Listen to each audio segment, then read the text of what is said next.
हमारे बड़े भाई दुर्योधन है। दुर्योधन कौरवों के 100 बेटे।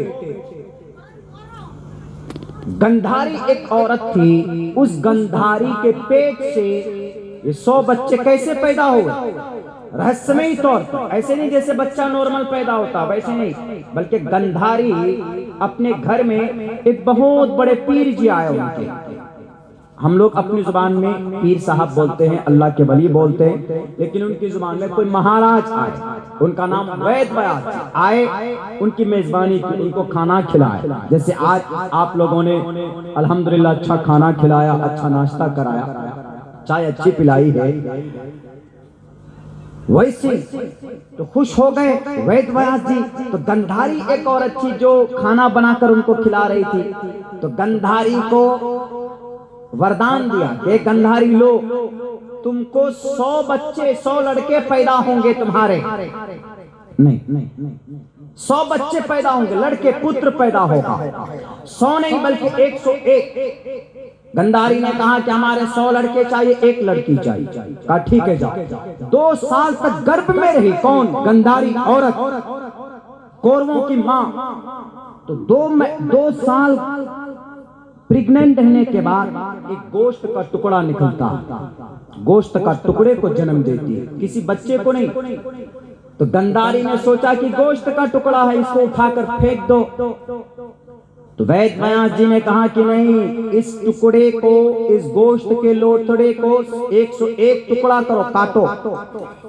101 टुकड़ा किया, और वही 101 टुकड़ा, हर टुकड़े का एक एक शिष्य बना, एक एक बच्चा बना।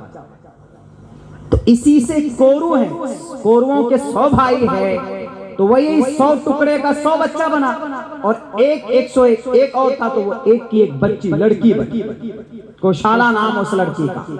तो गंधारी के 100 बेटे कौन? कौरव।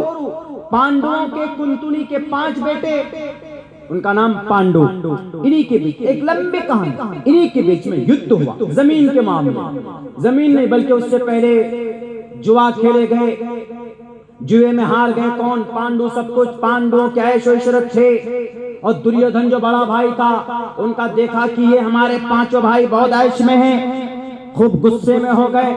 उनको नीचा दिखाने के लिए अपने मामू शकुनी को कहा कि कैसे पांडवों से ये इज्जत शोहरत हटा ली जाए। जैसे हम लोग आज किसी की शोहरत को देखकर जलते हैं, वैसे वहां पर था। बैरकैफ एक तहकीक है, एक लंबा इतिहास है, वक्त नहीं बताने का। तो झगड़ा हुआ, बीच में युद्ध आरंभ हुआ। तो वहीं पर उसी युद्ध में श्री अर्जुन को कृष्ण जी कहते हैं कि कौरव गलत पर है, बातिल पर है, पांडु हक पर है, तो हक पर हो तो तुम लड़ो। इसीलिए हम कहते हैं कि जब पांडवों को कृष्ण जी आदेश दे सकता है लड़ने के लिए, और उसी आदेश को, उसी को महाभारत कहा जाता है। 18 पर्व इस महाभारत में है। तो जब महाभारत का उपदेश लड़ाई का है, तो मोहम्मद रसूलुल्लाह ने अबू जहल से के